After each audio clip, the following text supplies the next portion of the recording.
آپ دیکھیں کہ بیمار ہو نا، بخار ہو تو میاں سے بھی شکوے بڑھ جاتے ہیں، رونا آتا ہے بات بات پہ کہ مجھے بخار ہے، مجھے پوچھ نہیں رہے. میں نے ینگ بچیوں کو دیکھا ہے ہاسٹل وغیرہ میں. ایک دو جگہ میں کہیں کام کر رہی تھی تو انہوں نے کہا کہ جی ہماری بچیاں کچھ بیمار ہیں. مطلب وہ بچیاں کیا تھیں، 20 سال 22 سال 25 سال. تو وہ نا پانی کا گلاس رکھ کے بیٹھی ہوئی ہیں اور ساتھ دوائی بھی پڑی ہوئی ہے، لیکن آنکھوں میں آنسو ہیں اور ایسی حالت نہیں ہے کہ وہ دوائی کھا نہیں سکتی خود سے. تو جب میں ان سے پوچھ رہی ہوں کہ آپ کی اتنی حالت خراب ہے، دوائی کیوں نہیں کھا رہی، تو ان کو اپنی امی یاد آتی ہیں اور ان کو نا اپنے پہ بڑا ترس آ رہا ہوتا ہے ہاسٹل میں رہتے ہوئے کہ امی کھلایا کرتی تھی. تو ان کو مجھے بتانا پڑتا ہے کہ دیکھیں اب آپ اتنے بڑے ہو گئے ہیں کہ ایٹ لیسٹ آپ اگر جہاں آپ کو ضرورت ہے آپ پانی کا گلاس پکڑ کے اور دوائی خود کھا سکتے ہیں جہاں پہ آپ کو ضرورت ہے. تو اگر ہم قرآن پڑھنے والے ہوں اور جیسے سورہ رحمان کے ہم اوپر فوکس کر رہے ہیں تو آپ کو پھر لگتا ہے کہ میں اکیلی نہیں ہوں، میں تنہا نہیں ہوں، میرا رب میرے ساتھ ہے نا. اسی طرح آپ دیکھیں اولڈ ایج ہوتی ہے.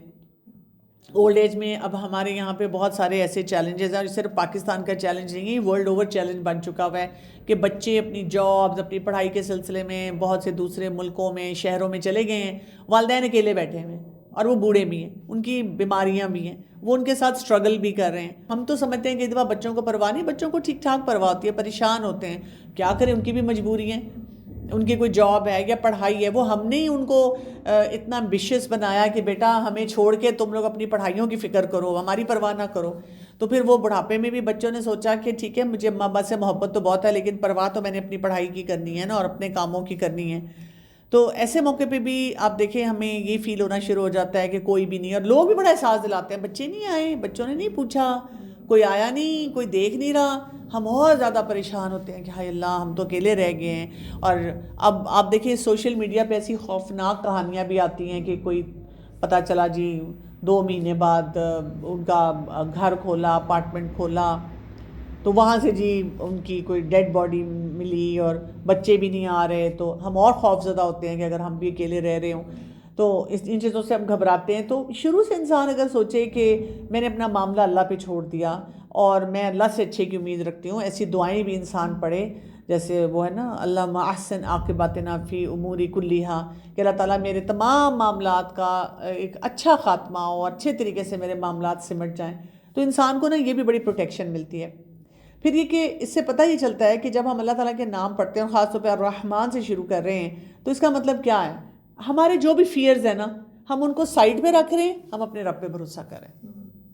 دوسرا، ہمیں جو بھی انزائٹی ہے، جو چیز بھی پریشان کر رہی ہے، انزائٹی کا مطلب ہے فیوچر کے لیے آپ پریشان ہیں، تو ہم اپنا معاملہ پھر دوبارہ اللہ پہ چھوڑتے ہیں. ہم کہتے ہیں جو اللہ نے کرنا ہے، جس وقت ہونا ہے ہو جانا ہے، میرے بہت زیادہ پریشان رہنے سے تو نہیں مسئلہ حل ہو جانا.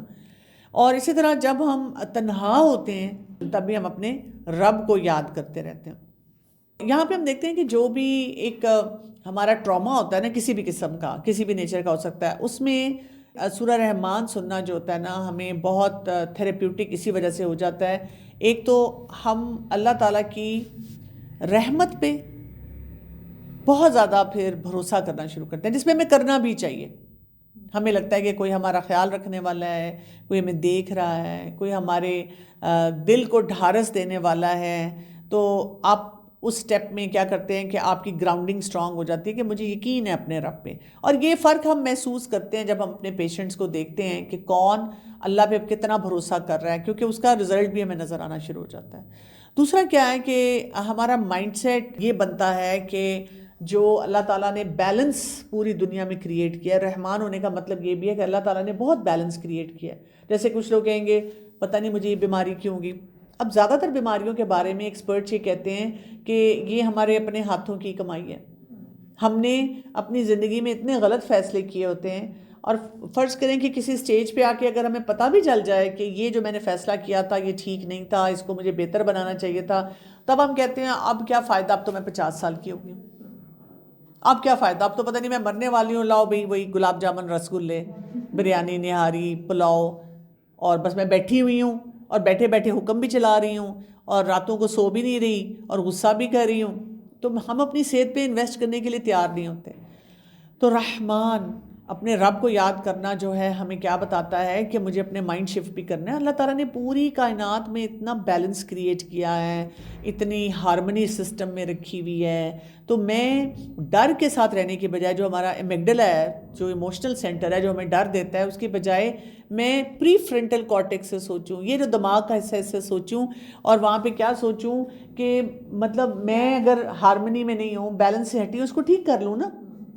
ٹھیک ہے نا, پلان کروں. ہم کیا کرتے ہیں, ہماری پلاننگ کیا ہے, یہ شادی آ رہی ہے تو اس میں نے نا ان کپڑوں میں فٹ ان ہونا ہے, تو اس کے لیے ڈائٹنگ, اور جناب میں نے کریش ڈائٹنگ فاقے کر کے ان کپڑوں میں فٹ ان ہوگی, اور اس کے بعد دوبارہ سے وہی کچھ کھانا شروع کر دیا, دوبارہ سے وہی سیڈنٹری لائف سٹائل اس پہ آ گئی, تو اس سے میری کوئی صحت تو نہیں امپروو ہوگی.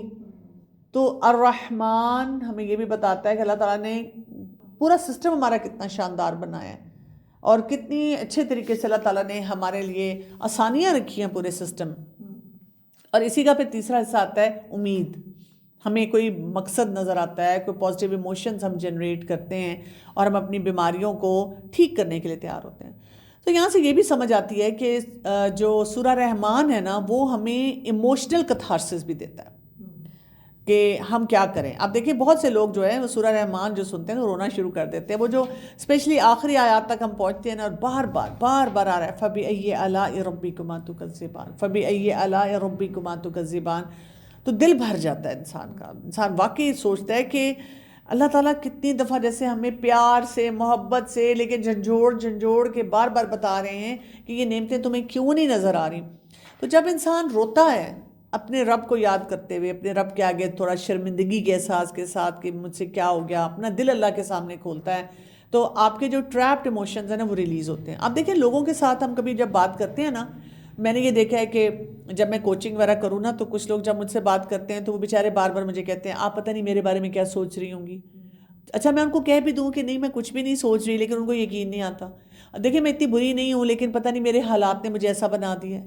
اچھا کوئی سامنے نہیں کہتا تو دل میں ویسے ہی شرمندہ ہوتا ہے. اچھا کچھ لوگ کیا کرتے ہیں, ایک جملہ بولتے ہیں, پھر دوسرا بولتے ہیں, پھر مجھے کہتے ہیں پتہ نہیں میں آپ کو اپنی بات سمجھا بھی پائی ہوں کہ نہیں.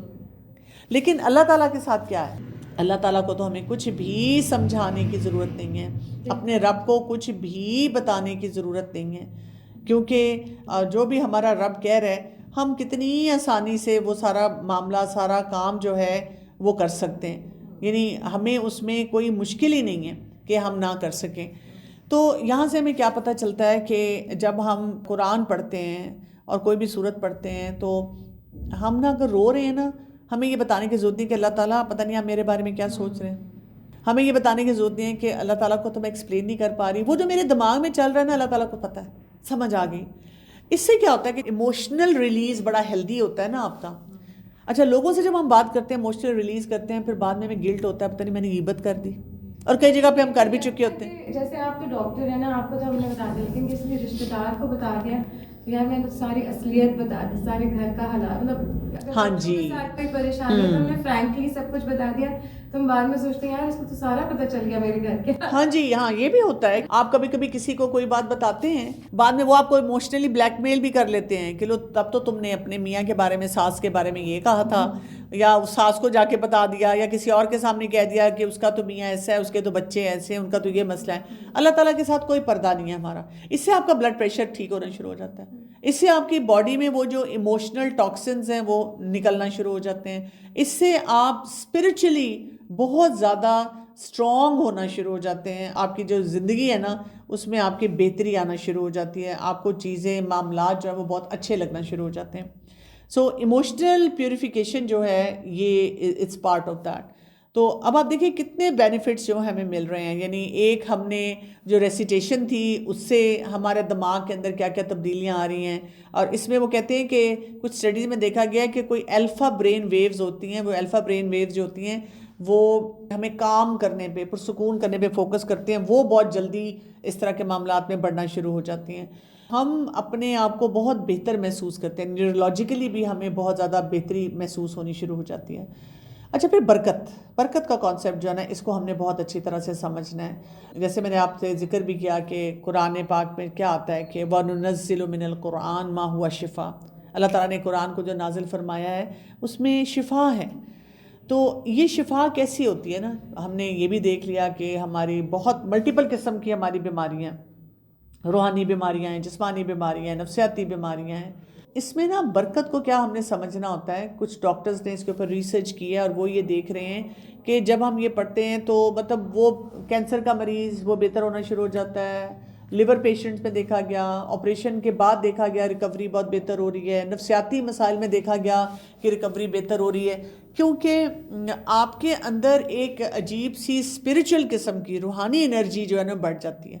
اب دیکھیں کہ ایک وہ میزلو نے ٹرائیڈ بنایا تھا، اور میزلوز ٹرائیڈ آف نیڈس کہا جاتا ہے. اس پہ پہلے لیول پہ کہتے ہیں کہ بیسک نیڈس ہوتی ہیں آپ کی، روٹی کپڑا مکان، وہ نیڈس پوری ہو جائیں تو پروٹیکشن نیڈز آ جاتی ہیں کہ اب ان چیزوں کو کیسے مینیج کرنا ہے. وہ نیڈز ہو جائیں تو پھر آپ کی لو نیڈز آنی شروع ہو جاتی ہیں. اس کے بعد سیلف اسٹیم نیڈز آتی ہیں، اور اس کے بعد سیلف ایکچولائزیشن. سیلف ایکچولائزیشن کیا ہوتی ہے؟ اب آپ سمجھتے ہیں کہ میں مکمل ہو گیا، جیسی زندگی میں گزارنا چاہ رہا تھا وہ میری ٹھیک ہو گئی.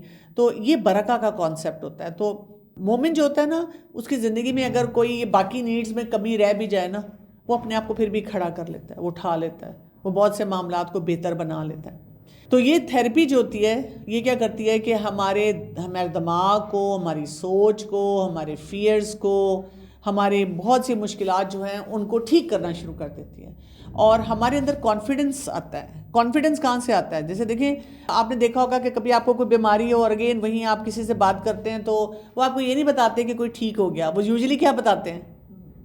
ہاں چلو کوئی نہیں، اب تو دوائیاں ایڈ ہی ہوں گی، اب تو زندگی میں یہی ہونا ہے. اب دیکھیں وہ پرانا نیا جسم تو واپس نہیں آنے والا نا، اب تو آگے ہی بڑھنا ہے نا، اب تو مزید ہی بیماریاں ہونی ہیں نا، اب تو یہ چیز بھی ایسے خراب ہونی ہے نا. لوگ ہمیں نا اس قسم کی باتیں جو ہیں وہ بتاتے رہتے ہیں. تو اس کو ٹھیک کرنے کا کیا طریقہ ہوگا؟ اس کو ٹھیک کرنے کا یہی طریقہ ہوگا کہ ہم جو بھی ہمارے مسئلے مسائل آتے ہیں، ہم اس میں اپنے آپ کو یہ بتائیں کہ کوئی بھی مسئلہ ہو، اگر ہماری روحانی انرجی جو ہوتی ہے، روحانی کانفیڈنس بہت اسٹرانگ ہوتا ہے، تو وہ آٹومیٹیکلی ہماری باڈی کو افیکٹ کرنا شروع کر دیتا ہے اور ہم بہت سے معاملات کو ٹھیک کر لیتے ہیں. کچھ سال پہلے میں یو ایس گئی بھی تھی، اور وہاں پہ میں شکاگو میں تھی اور سردی کا موسم تھا، آج کل کے دن تھے. تو شکاگو ویسی کولڈ سٹی ہے.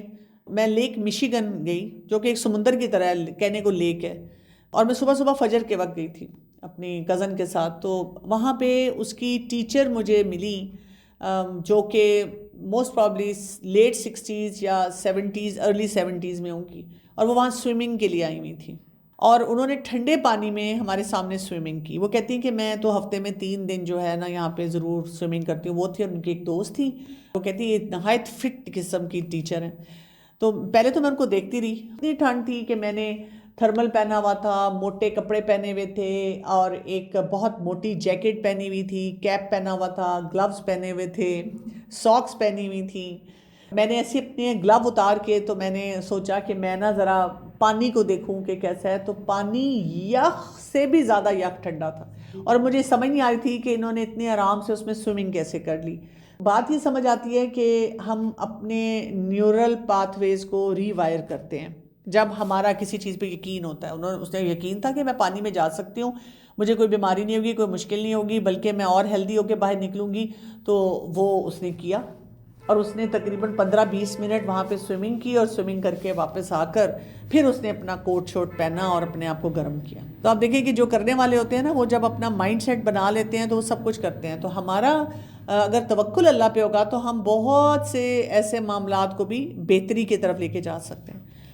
پھر اسی طرح سے سورہ رحمان کو پڑھنا جو ہے، اس میں ہمیں فوکس اور مائنڈ فلنس ملتی ہے بہت زیادہ. اوور آل بھی قرآن میں ملتا ہے. تو مائنڈ فلنس کیا کرتی ہے؟ مائنڈ فلنس جو ہے نا وہ ہمارے پینک کو ختم کرنا شروع کرتی ہے. یعنی آپ جتنا زیادہ مائنڈ فل ہوتے ہیں، آپ کے اندر نا بہتری آنا شروع ہو جاتی ہے، آپ اپنے آپ کو ریلیکس کرنا شروع کر دیتے ہیں. دوسرا یہ کہ پین پرسیپشن جو ہے نا مائنڈ فلنس سے کم ہو جاتی ہے. آپ نے دیکھا ہے کہ لوگ جو کانٹوں پہ چل لیتے ہیں، آگ پہ چل لیتے ہیں، وہ کیسے چلتے ہیں؟ مائنڈ فلنس سے. ان کو پھر وہ چیز مشکل نہیں لگ رہی ہوتی، کیونکہ انہوں نے سوچ لیا ہوا ہے کہ یہ کام جو ہے یہ میں نے کرنا ہی کرنا ہے. اچھا، پھر آپ کی سوچیں، جس کو ہم کہتے ہیں انٹروسو تھاٹس. انٹروسو تھاٹس کون سی ہوتی ہیں؟ انٹروسو تھاٹس ہوتی ہیں جو کہ نا آپ کے بس میں نہیں ہوتی. ایک ہوتا ہے نا، یہاں پہ کوئی اگر دروازے سے آنا چاہے اور کہ جی میں آ جاؤں، اور ہم اگر اسے کہہ دیتے ہیں نہیں، تو وہ کیا کر لے گا؟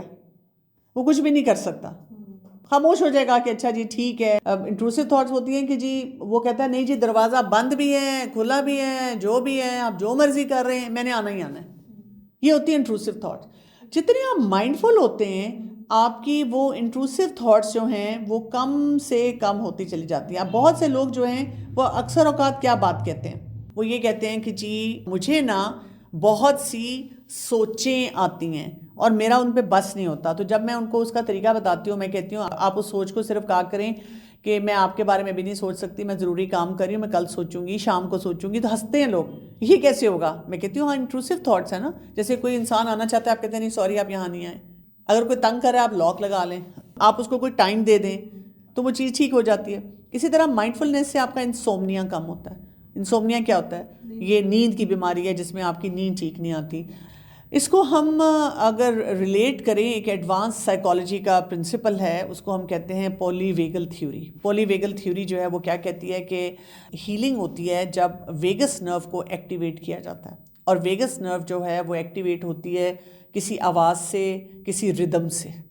اسی لیے آپ دیکھیں جو لوگ بہت زیادہ قرآن اس طرح پڑھنے والے نہیں ہوتے ہیں یا قرآن و سنت کے مطابق نہیں سوچتے، وہ ایک اور نظر سے سوچتے ہیں، وہ کہتے ہیں موسیقی روح کی غذا ہے. وہ کہتے ہیں ہم نے گانا سنا. میں نے باقاعدہ اس پہ کچھ ریسرچز پڑھی تو اس میں یہ تھا کہ جی ایک دو میوزیشینز نے کہا کہ ہم نے انستھیزیا نہیں لینا، اور انہوں نے بہت بڑا پروسیجر بھی گانا سنتے سنتے کروا لیا کیونکہ اس میں بھی ردم ہوتا ہے. لیکن ہم تو ظاہر اس ردم کو حرام سمجھتے ہیں، ہمارے دین میں منع ہے تو ہم اس سے اپنے آپ کو بچاتے ہیں. لیکن یہ کہ کہاں سے وہ فرق پڑتا ہے یہ ہمیں سمجھ آنی چاہیے کہ وہ ویگس نرو جو ہے وہ ایکٹیویٹ ہو جاتی ہے.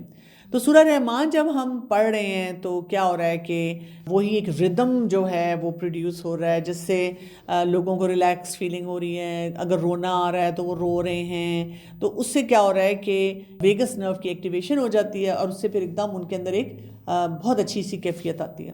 اب اس کے بعد ہم ایک اور چیز جو دیکھتے ہیں کہ سورہ رحمان جو ہے اس سے انسان کی زندگی میں بیلنس بہت زیادہ پروڈیوس ہوتا ہے. آپ دیکھیں گے کہ اس میں میزان کی بہت زیادہ بات ہے، زندگی میں بیلنس ہونا چاہیے. تو کلینکلی ہم کیا دیکھتے ہیں جو میں نے آپ کو پہلے بھی کہا، ایک ہمارا انٹرنل کیوس ہے، ایک ہمارا دماغ جو ہے وہ ہمیں سائیں کر رہا ہے، ملٹیپل سوچیں ہیں جن سے ہم اپنے آپ کو بچا نہیں پا رہے. ہم کیوں اس دنیا میں ہیں، ہمیں کیا کرنا ہے. اچھا پھر مختلف معاملات میں ہم الجھے رہتے ہیں، میں کہ سسرال کی جنگ میں کب والدین کا حق ہے، کب شوہر کا ہے. اگر ایک بچہ مجھے لگ رہا ہے کہ وہ سفر کر رہا ہے تو کیا میں اس کے لیے زیادہ کچھ کر سکتی ہوں. ہر وقت نا ہم کوئی ایسے ڈیسیجنز میں الجھے ہوئے ہیں. جی ہم الجھے ہوتے ہیں نا، ڈیسیجنز بڑے امپورٹنٹ ڈیسیجنز ہم نے کرنے ہوتے ہیں. تو سورہ رحمان نا ہمیں وہ میزان بھی دیتا ہے، ہمیں یہ بتاتا ہے کہ آپ نے کیسے فیصلے کرنے ہیں، کن فیصلوں کو آپ نے اہمیت دینی ہے، فیصلہ کرنے کا طریقہ کیا ہوگا. میں نے بہت سے لوگوں کو دیکھا ہے جب وہ کوچنگ میں آتے ہیں تو ان کا اصل چیلنج یہ ہوتا ہے کہ دے آر انڈیسائسو. ان کو یہ نہیں سمجھ آ رہی تھی کہ ہم نے فیصلے کیسے کرنے ہیں. تو اس میں بھی ہمیں بہت زیادہ فائدہ ہونا شروع ہو جاتا ہے. یہ ایک تھیوری ہے لوگو تھیراپی جس میں وہ ڈپریشن اور ٹراما کے لیے یوز کرتے ہیں، جس میں وہ کہتے ہیں کہ لوگوں کو اگر مقصد حیات مل جائے، لوگوں کو اگر یہ پتہ چل جائے کہ جو بھی ان کی زندگی میں سفرنگ ہے اس سے کیا فائدہ ان کو ہو سکتا ہے، کیا چیز وہ سیکھ سکتے ہیں، تو ان کی زندگی ٹرانسفارم ہو سکتی ہے. تو ہمارا جو پورا دین ہے، اور پھر اگر اگین سورہ رحمان پڑھیں جہاں بار بار بلیسنگز کی بات ہے، پھر اس میں مقصد بھی بتایا گیا ہے کہ اللہ تعالیٰ کیا چاہتے ہیں، اللہ تعالیٰ کیا چاہتے ہیں، کیا اللہ تعالیٰ چاہ رہے ہیں ہم سے. اور اگر ہمیں یہ سمجھ آ جاتا ہے تو اس سے کیا ہوتا ہے کہ ہمارے اندر اگین امید بھی آتی ہے، ہمیں ڈائریکشن بھی ملتی ہے کہ ہم نے کیا کام کرنے ہیں، مقصد حیات ہمیں پتہ چلتا ہے، اور اسی سے ہم ایموشنلی اسٹیبل بھی ہو جاتے ہیں. تو سورہ رحمان ہمیں ایک لسٹ دے رہا ہے بہت لمبی نعمتوں کی. سورہ رحمان ہمیں ان کا مقصد بتا رہا ہے. سورہ رحمان میں ہمیں میزان مل رہا ہے، جسٹس مل رہا ہے، اور جنت کی جو خوبصورتی ہے وہ بہت اچھی طرح سے دکھائی جا رہی ہے. تو لب لباب سارا یہ ہے کہ سورہ رحمان کو کیسے پڑھنا چاہیے. ایک تو ظاہر ہے اس کی تلاوت. اگر آپ کو لگتا ہے کہ آپ کو وہی ردم اور ان چیزوں پہ فوکس کرنا ہے تو صبح تلاوت سنیں سورہ رحمان کی. آپ رات کو سونے سے پہلے سن لیں اگر آپ کو نیند کا مسئلہ ہے. کچھ ایکسپرٹس کہتے ہیں کہ اگر آپ بہت فوکسڈ ایکسپیرینس کرنا چاہ رہے ہیں تو ہیڈ فون لگا کے سن لیں تاکہ آپ بالکل اس کی تلاوت پہ فوکس کر سکیں، ادھر ادھر کے ساؤنڈز آپ کو نہ آئیں. ایک ایک آیت پہ غور کرنا جو اس کورس کا مقصد ہے جو میں نے یہاں پہ شروع کیا ہے کہ ایک ایک آیت پہ ہم غور کریں کہ اس میں کیا ہے، کیوں اس میں یہ بات ہوئی، تاکہ جب آپ صرف تلاوت سن رہے ہیں تو وہ صرف تلاوت تک نہ رہے، وہ آپ کی روح تک اترے کہ آپ کیا بات کر رہے ہیں اور کس طرح کر رہے ہیں. پھر دعائیں بعد میں مانگنا. دیکھیں نا، قرآن پڑھنے کے بعد جب ہم دعا کرتے ہیں وہ قبول ہوتی ہے. ہم یہ تو نہ سوچیں کہ اچھا ڈاکٹر نے کہا تھا سورہ رحمان سن لو اتنی دفعہ تو میں نے سن لی، ٹاسک پورا ہو گیا. ہم یہ سوچیں کہ میں نے اللہ کا کلام پڑھا ہے اور اس کے بعد دعائیں قبول ہوتی ہیں تو میں نے دعا کرنی ہے. پھر یہ کہ میڈیکل تھیراپی جو بھی ہے اس کے ساتھ بھی اس کو ریلیٹ کریں. یعنی ایک تو یہ کہ اگر ڈاکٹر نے کوئی ادویات یا کوئی طریقہ علاج بتایا ہے تو اس پہ بھی فوکس کریں. پھر وہ طریقہ علاج کرتے ہوئے اس بات پہ بھی فوکس کریں. انشاءاللہ اس پہ ہم آگے کافی بات کریں گے کہ جو مطلب اس میں آپ دیکھیں نا، ان میں پھلوں کا ذکر ہے اور ہم کہتے ہیں ڈاکٹر صاحب آپ نے کہا گوشت نہ کھاؤ تو آپ نے بڑا ظلم کر دیا. ہم نے تو پھل نہیں کھانے، ہم نے تو پانی نہیں پینا، ہم نے تو سونا ہی نہیں. ایک تو ہوتا ہے انسومنیا ہے، ایک ہے بیہیویئرل انڈیوسڈ سلیپ ڈس آرڈر. یہ کون سا سلیپ ڈس آرڈر ہوتا ہے؟ ہم جان کے نہیں سوتے، ذرا یہ ریلز دیکھ لوں، ذرا اپنے آپ کو انوائنڈ کر لوں، ذرا ریسٹ کر لوں، می ٹائم. اب وہ کون سا بنا دیے؟ رات 12 بجے سے لے کر 2-3 بجے تک سب کچھ سمٹ گیا ہے. تو اب میں جی رات 12 بجے سے 2 بجے تک جاگ رہی ہوں. 2 بجے تک جاگ رہی ہوں تو کہتی ہوں چلو 2 گھنٹے اور جا کے فجر پڑھ کے سوؤں گی. فجر سے پہلے آنکھ لگ جاتی ہے. جی کئی دفعہ فجر سے پہلے آنکھ لگ جاتی ہے، فجر میں سو جاتی ہے. یا یہ کہ فجر پڑھ لی لیکن سارا دن ہم نے اس کے اثرات تو نہیں دکھائے فجر پڑھنے کے، اتنا چڑچڑا پن رہا، بیماریاں میں الگ ہو گئیں. پیشنٹس کو بھی ہمیں انکریج کرنا چاہیے کہ آپ پڑھیں. یعنی صرف سورہ رحمان ہی نہیں پڑھیں، ویسے اوور آل قرآن پاک کی تلاوت کریں. اپنی ایک ڈیلی ہیبٹ بنائیں کہ ہم نے اپنی لانگ ٹرم ایموشنل ہیلنگ کرنی ہے. یعنی آپ نے اللہ کے کلام سے جو بینیفٹ لیے وہ بینیفٹ شارٹ ٹرم نہیں ہونا چاہیے، وہ لانگ ٹرم ہونا چاہیے کہ مجھے اس سے کیا کیا فائدے ہوں. تو کچھ ایویڈنس ہمیں کیا پتہ چلتے ہیں جو پیشنٹ سے، کہ جن لوگوں نے اس کو سنا اور یہ باقاعدہ جو ریسرچز ہوئیں انہوں نے دیکھا کہ اس سے سرجری سے پہلے کی انزائٹی کم ہوئی ہے، بریدنگ بہتر ہوئی ہے لوگوں کی، کینسر پیشنٹس کے موڈ بہتر ہوئے ہیں. آئی سی یو میں جو پیشنٹ ہوتا ہے نا وہ بڑا اریٹیٹڈ سا ہوتا ہے، ظاہر ہے وہ بہت بیمار ہوتا ہے، سیریس ہوتا ہے، اس میں کمی آئی ہے. جو درد ہے اس کی شدت میں کمی آئی ہے، نیند بہتر ہوئی ہے، پینک اٹیکس کم ہوئے ہیں. اور جو ٹراما پیشنٹس ہیں ان کی ایموشنل ڈس ریگولیشن کم ہوئی ہے، پازیٹیوٹی آئی ہے، کامنس بہت زیادہ لوگوں میں آئی ہے. تو اوور آل یہ ہم سمجھیں، اگر ہم آج کی ٹاک کو ختم کریں، جو شروع کا پارٹ ہے سورہ رحمان کا جب ہم پڑھیں گے تو آپ کو یہ محسوس بھی ہوگا اس میں اللہ کی مرسی کی بہت بات ہے، رحمت کی بات ہے. تو سائیکلوجیکل نفسیاتی اثر اس میں کیا ہو جاتا ہے کہ اس سے آپ کے اندر ایک سیفٹی کی فیلنگ آتی ہے. سیفٹی کی فیلنگ آئے گی، آٹومیٹیکلی اسٹریس آپ کا کم ہونا شروع ہو جائے گا. یہ آپ کا ایک ہیلنگ رزلٹ آپ کو ملے گا. پھر جب ہم درمیان میں پہنچے ہیں سورت کے تو اس میں بیلنس پہ بہت زیادہ بات ہے. نفسیاتی طور پہ جب بیلنس آتا ہے تو آپ کے اندر مائنڈفلنس بڑھ جاتی ہے، آپ اپنا دماغ صحیح استعمال کرنا شروع کر دیتے ہیں. پریشانی میں دماغ نہیں چلتا، جب آپ سیٹلڈ ہوتے ہیں دماغ اچھا چلتا ہے. تو رزلٹ اس کا کیا آتا ہے کہ آپ بہت سارے معاملات کو بہت اچھی طرح سے ہینڈل کر لیتے ہیں. جیسے کچھ لوگ ڈاکٹر کے پاس آتے ہیں نا تو بکھرے ہوئے ہوتے ہیں، وہ ایک سوال پوچھتے ہیں، گاڑی میں بیٹھتے ساتھ ہی پھر یاد آتا ہے، پھر بھاگے ہوئے اندر آتے ہیں، پھر کہتے ہیں سوری ڈاکٹر صاحب آپ کو دوبارہ ڈسٹرب کیا، یہ بھی پوچھنا تھا. پھر گھر جا کے وہ 3 دفعہ فون کرتے ہیں، پھر ان کو ایک اور چیز یاد آتی ہے کہ اوہو میں تو یہ بھی پوچھنی تھی، یہ بھی بات میں نے کرنی تھی. اور اس طرح کرتے کرتے وہ اپنی زندگی گزارتے ہیں نا، بیلنس میں نہیں ہوتے. تیسرا سٹیج جو ہے وہ جو تقریباً اختتام ہے سورت کا، تو اس میں امید ہے، ہوپ ہے. اس سے آپ کے اندر پازیٹیوٹی آتی ہے، آپٹیمزم آتی ہے، آپ خوش ہوتے ہیں. اور اس سے کیا ہوتا ہے ہمارے اندر ایک ریزیلینس کی کیفیت آتی ہے. ریزیلینس کیا ہے کہ کوئی بھی سیٹ بیک ہوا ہم نے اپنے آپ کو پھر کھڑا کیا، کوئی بھی سیٹ بیک ہوا ہم نے اپنے آپ کو پھر کھڑا کیا. مجھے ایک تو یہ پوچھنا تھا کہ سورۃ الرحمن ہی کیوں تھراپی کے لیے سب بتاتے ہیں، مطلب پورا قرآن پاک ہی شفا ہے، کہیں سے بھی پڑھ سکتے ہیں. تو سورۃ فاتحہ کی اگر اہمیت دیکھی جائے تو وہ سب سے زیادہ ہے. تو پھر تھراپی کے لیے سارے ڈاکٹرز اور ہر کوئی اسی کو ریکمینڈ کیوں کرتا ہے؟ مجھے اگر آپ پوچھیں گے تو میں آپ کی بات سے 100% نہیں 500% ایگری کرتی ہوں. کیونکہ اگر ہم مسنون طریقے بھی دیکھیں اس میں ہمیں رقیہ بتایا گیا ہے، سورہ الفاتحہ بتائی گئی ہے، اور اسی طرح آیات شفا بتائی گئی ہیں. مسنون طریقے بہت زیادہ موجود ہیں. میں نے اس ٹاپک کو اسی وجہ سے پک کیا تھا. مجھے یہ لگا کہ اگر کچھ لوگوں کو وہ صحیح طریقے نہیں پتہ ہیں تو ان کو بتانے کے لیے، ان کو سمجھانے کے لیے ایک تو ہمیں اسی راستے سے جانا پڑے گا اور ان کو وہاں سے پیار سے ایک براڈر آؤٹ لک دینی پڑے گی، نمبر 1. نمبر 2 یہ کہ فرض کریں اگر کسی نے کہا کہ مجھے سورہ رحمان پڑھنے سے ہی بہت فرق پڑا ہے، ہم یہ تو دیکھیں نا کہ کیوں، کیا ہم نے اس کو صرف ٹوٹکا بنا لیا ہے کہ جی ہم سورہ رحمان پڑھتے جائیں؟ ہم یہ دیکھیں کہ اس میں پیغامات کیا ہیں. تو یہ جو پیغامات سورہ رحمان کے ہیں، مثلاً ردم ہمیں بہت سی اور صورتوں میں نظر آتا ہے، بلکہ پورے قرآن میں نظر آتا ہے. اس کا مطلب ہے پورا قرآن پڑھنا ہی جو ہے وہ شفا ہو جائے گا. مثلاً اس میں اللہ تعالیٰ کے نام، تو اور ناموں کو جاننا بھی اتنا ہی ضروری ہے. یہ تو جب ہم انشاءاللہ اس کی ڈیٹیلز میں جائیں گے تو یہی میں چاہ رہی ہوں، میرا فوکس ہی اس کورس کے ذریعے یہ ہے کہ ہم اپنی سوچ میں جو ہمارا دین ہمیں سکھاتا ہے وسعت لے کر آئیں. لیکن ایک طریقہ یہ ہے کہ ہم لوگوں کو کہیں کہ اس طرح آپ نہ پڑھیں اور آپ جو ہے پورے قرآن پہ توجہ دیں. اور ایک طریقہ یہ ہے کہ لوگ کیونکہ اتنے اٹریکٹڈ ہیں اس کانسیپٹ سے، اور سوشل میڈیا پہ اس کو بہت پروپوگیٹ کیا گیا. اللہ کا شکر ہے، میں تو اس امید کے ساتھ دیکھتی ہوں کہ اگر وہ اللہ کے کلام کو پڑھتے ہیں، پڑھاتے ہیں، اپنے پیشنٹس کو بتاتے ہیں، اور اس کو ہم مزید وسیع لیول پہ کیسے لوگوں کو سکھا سکتے ہیں، جیسے مقصد حیات ہے، پازیٹیوٹی ہے، اللہ پہ بھروسہ کرنا ہے، توکل ہے. تو ان سارے ایریاز کو جب ہم سورہ رحمان سے پڑھیں تو ہمیں ساتھ ساتھ یہ بھی یاد آتا جائے کہ قرآن پاک میں تو ہر طرف یہی رونقیں ہیں، ہر طرف یہی باتیں ہمیں سکھائی گئی ہیں.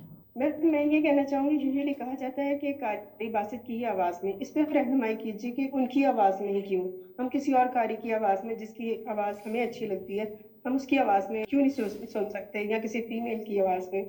I'll be very honest with you، کیونکہ میں خود اس طرح کی بات ابھی کرتی نہیں ہوں نا، میں نے کسی سے کی نہیں ہے، نہ کسی سے اتنا کوئی وہ ڈسکس کیا ہے، تو میں اس سلسلے میں کوئی کمنٹ نہیں دے سکوں گی.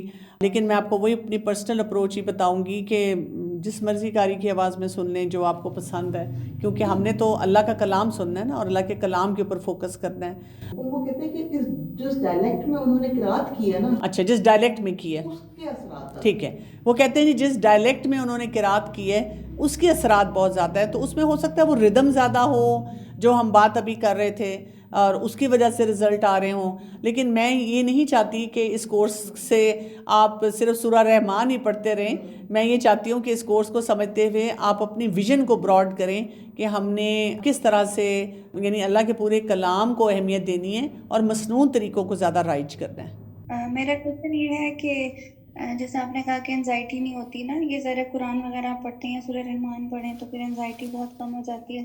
تو میرے ذہن میں یہ رہتا ہے کہ کیا اگر ہمیں انزائٹی زیادہ ہو رہی ہے تو اس کا مطلب یہ ہے کہ ہمارا اللہ تعالیٰ سے اور قرآن سے یا یہ کنیکشن بہت ویک ہے، یا مطلب اس چیز میں بہت کمی ہے. یہ انزائٹی کی ڈائریکٹ ایک نشانی ہے، یا پھر یہ کہ وہ کنیکشن اسٹرانگ ہوتے ہوئے بھی انزائٹی ہو سکتی ہے؟